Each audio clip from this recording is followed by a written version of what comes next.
BJP দলীয় প্রতীকের সাথে সাথে জাতীয় পতাকা নিয়ে মিছিল করল হিরণ। ঘাটাল লোকসভা কেন্দ্রের বিজেপি প্রার্থী হিরণ চট্টোপাধ্যায় আজ পাঁশকুড়ার বিভিন্ন এলাকায় ভোট প্রচারে আসেন। পাঁশকুড়া ব্লকের লালচক এলাকায় যখন ভোট প্রচার করেন তখন দেখা যায় বিজেপির দলীয় পতাকার সাথে সাথে জাতীয় পতাকা নিয়ে মিছিল করতে। এক হাতে বিজেপির পতাকা, অন্য হাতে জাতীয় পতাকা। যদিও বিজেপি কর্মীর দাবি, আমরা ভারত মাতাকে ভালোবাসি, সেজন্যই ভারত মাতাকে নিয়ে ভোট প্রচার করছি। যদিও বিজেপি প্রার্থী হিরণ চট্টোপাধ্যায় বলেন, কে কি নিয়ে আসছে আমি জানি না, যে ভারতীয় জাতীয় পতাকা নিয়ে এসেছে তাকে জিজ্ঞাসা করুন।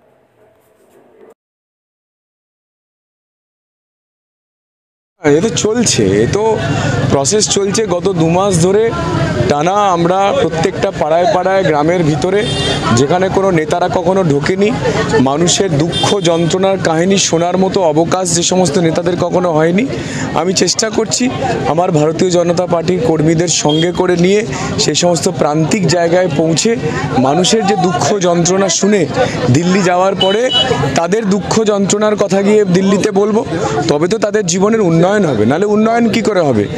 মেন রাস্তার উপর দিয়ে মার্সিডিজের ওপরে হাত নাড়তে নাড়তে গেলে কি প্রান্তিক মানুষের উন্নয়ন হবে? কারণ ঘাটাল লোকসভার 90 না 95% মানুষ প্রান্তিক জায়গায় থাকেন। তো সেই জন্য এই পাড়ায় পাড়ায় গ্রামে গ্রামে মাটির রাস্তা দিয়ে ঘুরে বেড়াচ্ছি যাতে মানুষের কথা বলতে পারি দিল্লি পৌঁছে। আজকে দেখছেন যে দীঘাতে এই পশ্চিমবঙ্গ সরকারের তৃণমূল কংগ্রেসের নেতাদের দ্বারা আশ্রিত দুষ্কৃতীরা দীঘার হোটেলে আছে। এই যে এত হোটেল, এই সমস্ত হোটেলেতে কোনো পরিসংখ্যান পাওয়া গেছে আজ অবধি? কোথায় আছে, কিভাবে আছে? পুরোটাই তৃণমূলের দুষ্কৃতীরা এই হোটেলগুলোকে চালাচ্ছে এবং এখানে মৌলবাদীরা আছে, এখানে সন্ত্রাসবাদীরা আছে, এখানে সাম্প্রদায়িক দাঙ্গা লাগানোর জন্য দুষ্কৃতীরা সব হোটেলে হোটেলে জায়গায় জায়গায় ঘুরে বেড়াচ্ছে। আপনারা পশ্চিমবঙ্গের বিভিন্ন জায়গায় দেখছেন হঠাৎ করে খুঁজে পাওয়া যাচ্ছে। আসলে গোটা পশ্চিমবঙ্গটা একটা বোমার বারুদের ওপরে দাঁড়িয়ে আছে। আপনারা ভূপতিনগরে দেখেছেন যে সেই বোম বাঁধতে গিয়ে সেখানের 3 জন উড়ে চলে গেল, ছাদও উড়ে চলে গেল। তো পশ্চিমবঙ্গে তৃণমূল কংগ্রেস তারা রাজনীতির জন্য সাম্প্রদায়িকতা, মৌলবাদ থেকে শুরু করে সন্ত্রাসবাদ, আতঙ্কবাদ সমস্ত কিছুকে প্রশ্রয় দিচ্ছে। আজকে দীঘার সবচাইতে বড় নিদর্শন। রাজনীতি ভুলে যান দাদা, আপনারা সাংবাদিক, আপনাদের জীবন, মানুষের জীবন, আমাদের জীবন, সবার জীবনের মূল্য আছে। বাট তৃণমূল কংগ্রেস এই পশ্চিমবঙ্গ রাজ্যটাকে মৌলবাদের কাছে, সাম্প্রদায়িক দুষ্কৃতীদের কাছে বিক্রি করে দিয়েছে। জায়গায় জায়গায়, মোড়ে মোড়ে, কোণে কোণে, হোটেলে হোটেলে বিভিন্ন সন্ত্রাসবাদী মৌলবাদীরা বাসা বেঁধে আছে। সেটা সবাই মিলে প্রতিবাদ করুন। খবর যেটা দেখাচ্ছেন দেখান, রাজনীতির কথা পরে হবে, আগে মানুষকে তো বাঁচতে হবে। হ্যাঁ, কি কারণে, কেন এসেছেন? ভোটে দাঁড়ানো হয়েছিল। অ্যাকচুয়ালি আমি বিজেপি প্রার্থী, ভারতীয় পার্টি জনতা থেকে বিজেপি থেকে জিতে এসেছি। সেই জন্য আজকে দাদাকে নিয়ে আসা। আর আগামী লোকসভা ভোটেও যদি দাদা জিতেন, সেই জন্য মানুষের যাতে পাশে থাকতে চায়, আরও এই জন্য লোক বিশেষ করে আসা। আর বিশেষ করে আমাদের গ্রামে অনেক কিছু উন্নতিও হচ্ছে, ঘর বাড়ি, পানীয় জল, রাস্তাঘাট। সেগুলো কি জানালেন হিরণদাকে?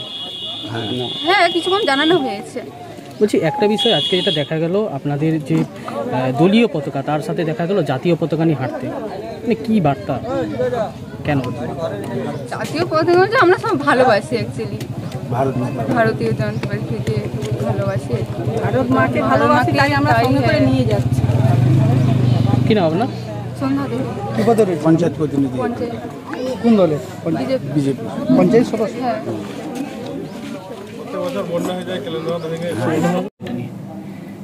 এটা তো একদম পুরোপুরি অন্যায়। জাতীয় পতাকা সবার, সেই জাতীয় পতাকাকে এরা রাজনৈতিক স্বার্থে ভারতীয় জনতা পার্টি কাজে লাগাচ্ছে। তাই আমার মনে হয় ভারতীয় জনতা পার্টির যিনি প্রার্থী, তার দল ঘোষণা করেছেন, তার প্রকাশ্যে ক্ষমা চাওয়া উচিত। জাতীয় পতাকাকে অবমাননা করছে, এটা বিজেপির লজ্জা। কারণ এরা ভারতবর্ষের সার্বভৌমত্বকে যেমন রক্ষা করছে, ভারতবর্ষের সংবিধানকে যেরকম নষ্ট করে দিচ্ছে, সেরকম জাতীয় পতাকাকে নিয়ে তারা দলীয় পতাকাতে পরিণত করার চেষ্টা করছে। এটা আমরা তীব্র নিন্দা করছি, ধিক্কার জানাই। এই রাজনীতি না করা ভালো। এবং সর্বোপরি হিরণ চট্টোপাধ্যায় যেখানে প্রোগ্রাম করতে গেছিলেন, সেই প্রোগ্রামের কোনো অনুমতি আজকে ওনার কাছে ছিল না। উনি যে লালচকে গেছেন, আগামীকাল উনি নির্বাচন কমিশনের কাছ থেকে অনুমতি নিয়েছেন, কারণ উনি কোনোটারই নিয়ম মানছেন না, না নির্বাচন কমিশনের নিয়ম, না ভারতবর্ষের সংবিধান, না ভারতের জাতীয় পতাকা। উনি সমস্ত নিয়মের বাইরে যে উনি নির্বাচনী প্রচার করতে চাইছেন, আর প্রত্যেকটা জায়গায় যে উনি অপ্রাসঙ্গিক কথাবার্তা বলছেন, কারণ উনি নিজেই জানেন না একজন সাংসদের কাজ কি, একজন বিধায়কের কাজ কি, একটা জেলা পরিষদের কাজ কি, পঞ্চায়েত সমিতির কাজ কি, গ্রাম পঞ্চায়েতের কাজ কি। উনি সমস্ত কাজে দীপক অধিকারী দেবের ভূত দেখছেন। উনি দীপক অধিকারী দেবকে ব্যক্তিগত লেভেলে আক্রমণ করছেন, করে উনি সিনেমা জগতে যেহেতু নিজেকে প্রতিষ্ঠিত করতে পারেননি, দীপক অধিকারী দেব যেহেতু প্রতিষ্ঠিত, সেই জন্য উনি তার আক্রোশ রাজনৈতিকগতভাবে মেটানোর চেষ্টা করছেন। পুরো বিষয়টা কি নির্বাচন কমিশনারকে জানাবেন? আমরা মৌখিকভাবে ইতিমধ্যে বিডিও পাঁশকুড়াকে জানিয়েছি, আইসি পাঁশকুড়াকে জানিয়েছি।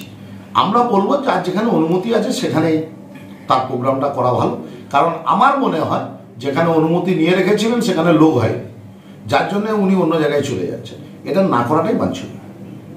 এই যে দলীয় পতাকাকে রাজনৈতিক ক্ষেত্রে ব্যবহার করা হচ্ছে, সেটা নিয়ে কি জানাবেন? জাতীয় পতাকাকে যেভাবে রাজনৈতিকগতভাবে ব্যবহার করছে, এটা আমরা তীব্র নিন্দা করছি। অবশ্যই আমরা দলগতভাবে এটা নির্বাচন কমিশনকেও জানাবো যে এটা সঠিক কাজ হচ্ছে না, এটা ঠিক করছেন না। কারণ কিছু নির্বাচন বিধি আছে, কিছু কোড অফ কন্ডাক্ট আছে, সেগুলোকে মেনে প্রত্যেকের চলা উচিত, প্রত্যেকটা রাজনৈতিক দলের চলা উচিত। আপনার নাম কি? সুজিত রায়, সভাপতি, পাঁশকুড়া ব্লক তৃণমূল কংগ্রেস।